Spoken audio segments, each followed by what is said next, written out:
Well, hello, my name is Ralph and welcome to the channel. It's my time, let's go. I'm glad to see you all back and checking out another one of our videos. Remember, if you enjoy our videos, do subscribe, do share, do ring the bell, do tell others about us. We're hoping that we can help some people out there with a little bit of knowledge that we can spread. Today, just before I get started on things, I just had the postman come to my door and he's brought me in a new package.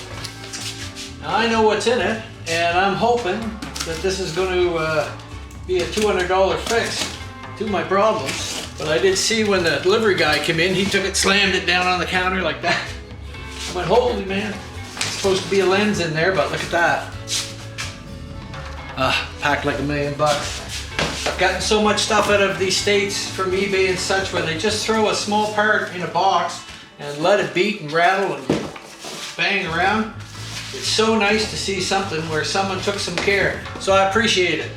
If someone took that much care to package it, I'm sure that they wanted to make sure that it would work when the buyer received it. Oh, there we go, nice. Nice. Got it to me with end caps and everything, keep it in good condition. It appears to be the same one. So, there's nothing to do except take this off of this one. We line up our dots. There. Should snap right into place.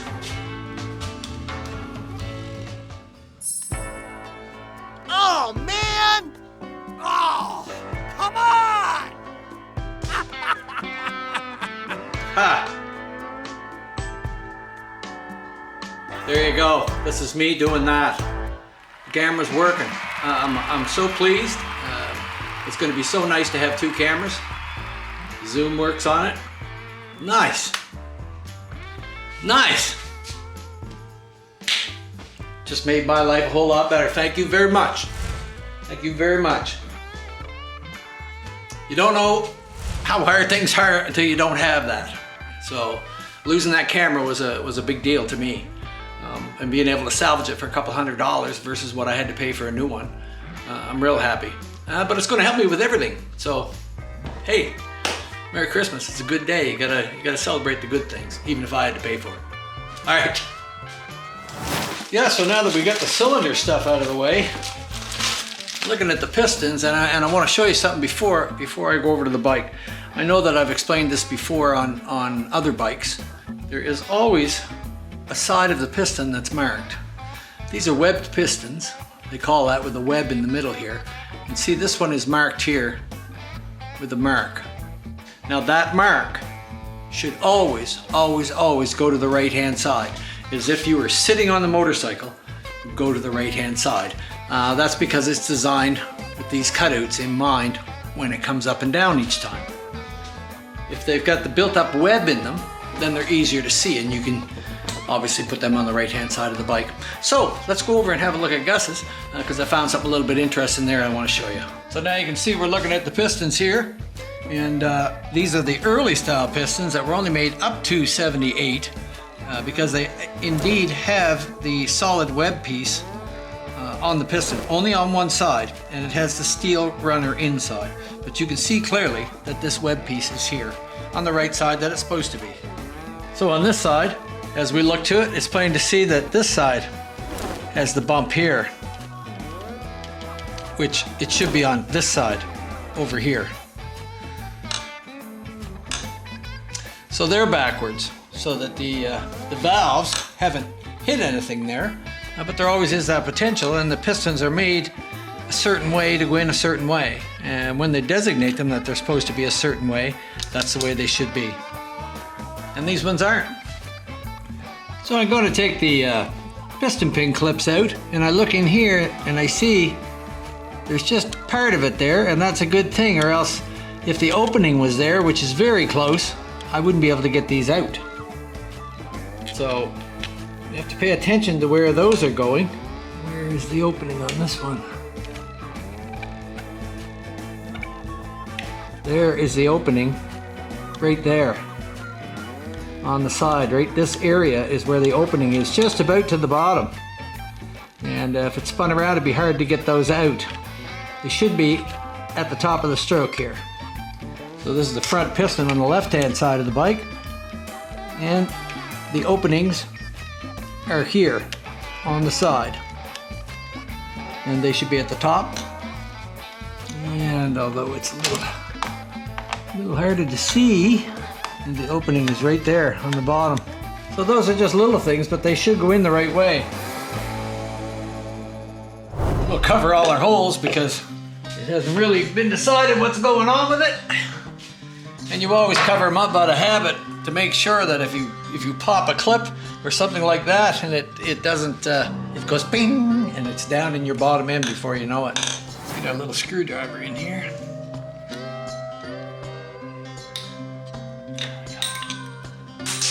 There we go, didn't need that. Anyway,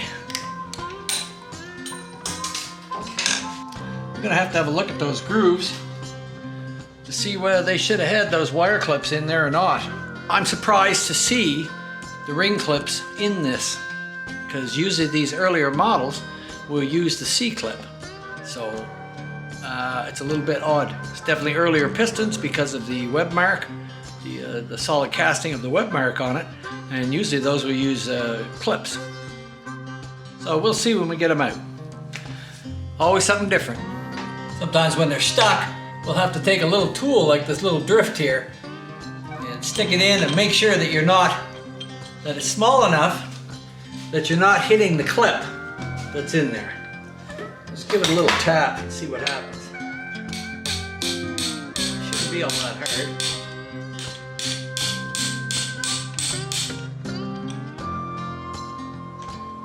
Yeah, they are in there pretty hard, aren't they? Odd.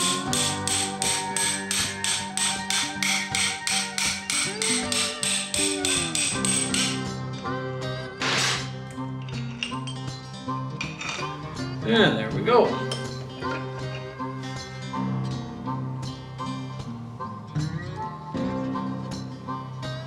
And just checking the fit in the rod, and that seems to be good.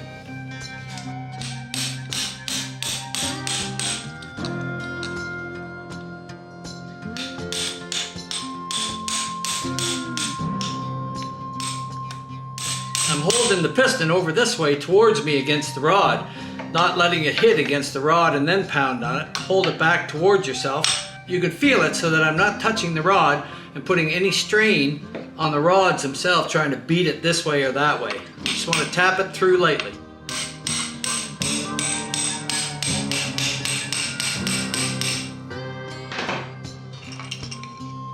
And there we go. And we'll also check the fit there right while we're here. Nice. Nice fit there. So we won't have to do anything with the rod bushings. They look good. We're just checking the rods for a little bit of play in them. So we're just going to push up and pull up and down on the rods as straight up as we can. See if there's any movement up and down this way. Admittedly, you get used to it.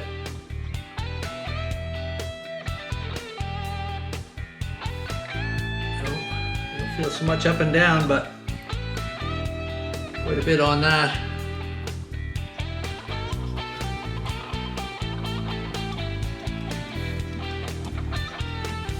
We know we've got about, what do we say, 25 thou clearance side to side. Bottom end feels pretty good. Be up to him if he wants to redo the bottom end, since we're at this point in it. Might be a good idea. We'll see. There's lots of other things to do yet. Okay. I've got this little pin here that I've turned down. It just goes in there like a piston pin would. And then you can just roll it down here. And it gets pretty easiest to observe that both pieces are contacting the case at the same time and nice and square. So that tells me that my rod is nice and square at the top and not bent. Let's try the other one. There we go. Okay, now we know that those are good.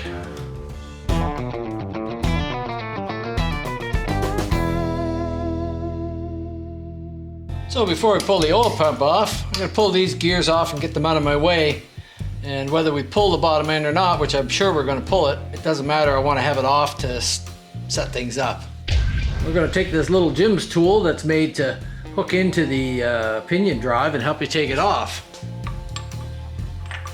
Just line it up with the teeth and it should go on the pin and just move it.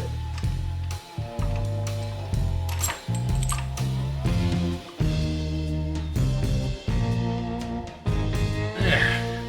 You just got to rock it back and forth a little bit, get those screws in. You don't want to be forcing screws.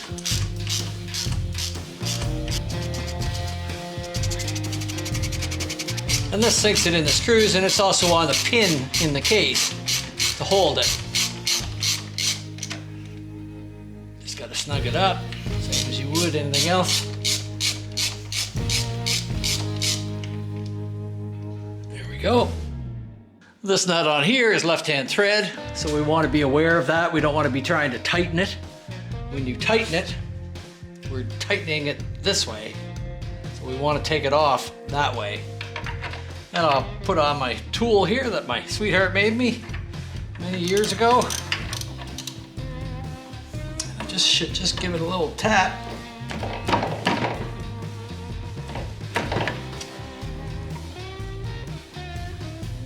Oh, ooh, ooh, ooh. Somebody's put that on there with some red Loctite or something. Let me get a bigger bar. There we go. Yeah, somebody Loctited it on there, and you're not supposed to. So that popped right off.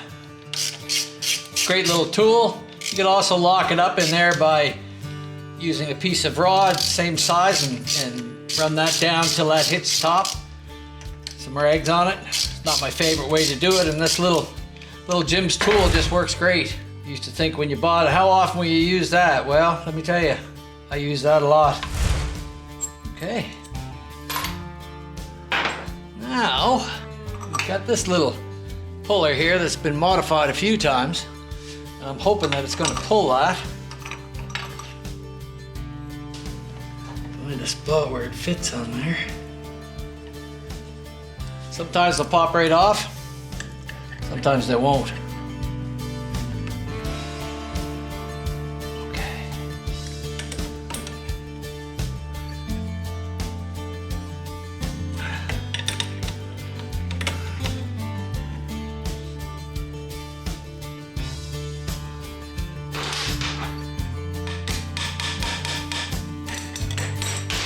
There we go, just like that. Just needs a little tap to break it loose on that taper. Take the little key out of there, which is going to fall out in my hand. The small key. Then you can take the inner spacer off.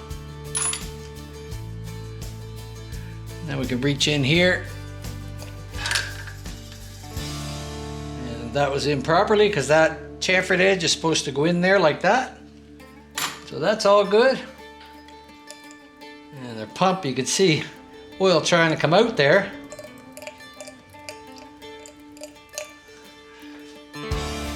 So the pump is pumping, but we're still going to have to pull it off because I don't think the check ball is right in it. And the oil is still just continually running down through. Okay, start disconnecting some lines.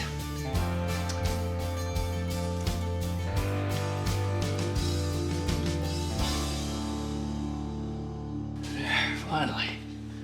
Oh, we'll start taking some nuts out. Wow. You hear them like that. Crack. Get that one back there.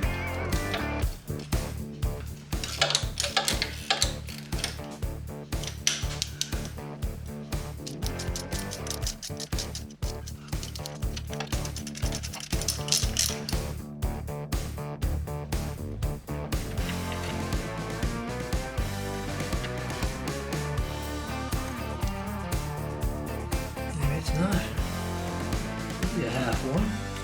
There we go. What we have here is this, there's a little clip all the way around this gear. Right around there. And there's a hole for the keyway there. So I've found that if I can stick something in the keyway, get my hands out of the way, and perhaps I can force that clip off.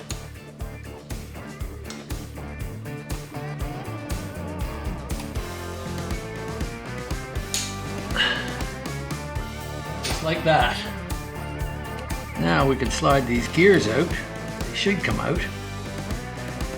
And now is the time to pay attention on how they come out for the direction of rotation. I'm gonna pull this one out straight first. Sometimes they have a mark on them, and sometimes they don't. I'm just gonna take them out one at a time and wipe them off as good as I can. And I'll wipe them when I get them out. And wipe that surface off as clean and clean and clean as I can.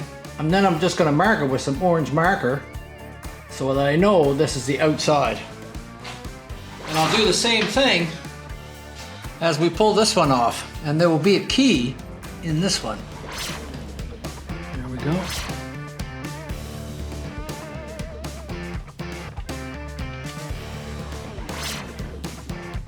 Key is still there. That will be the outside of that pair. And we'll have to do it again once we get in farther. We're going to get the little key out. There we go. Now we'll undo the two top bolts.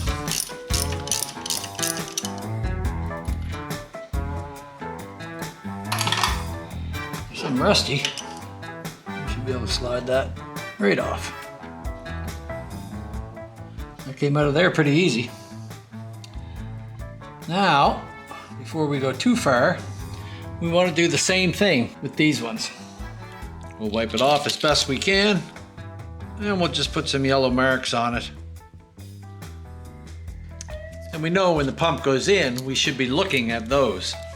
It doesn't, oh, it did come out, but it's kind of sticky at the end there. And there's a little key that has to come out. There we go. And just a small key. We'll set those aside. And we know the way this one came out, that this is what we're gonna want to see when we put it back in. So both will be back in the body like that when we put this in, and we know that it's the outside. The same as this side is the outside for the other ones. So now we're just going to inspect inside the body, and we're going to look in here and along all these areas in the sides to see if there's any sign of gouging or marks or anything in there. And theirs looks really good in there. And same with the other side. We'll be looking in here to see if there's any marks of gouging or anything that's gone through the pump. And ours looks really good. This seal looks well worn, and I'm going to change that seal. The shaft came off it no problem at all, so if the oil bleeds through this seal, it will cause the over-oiling problem as well. But we're going to take the top off it and inspect the check ball in here and see what we can do with that to make sure that this pump is in good working order when it goes back on the bike. So what we got to do is get the C-clip off of the other end of this here. And it's a little tricky to get at, and I'm going to try to show you. Roll it around till I can see the eyes.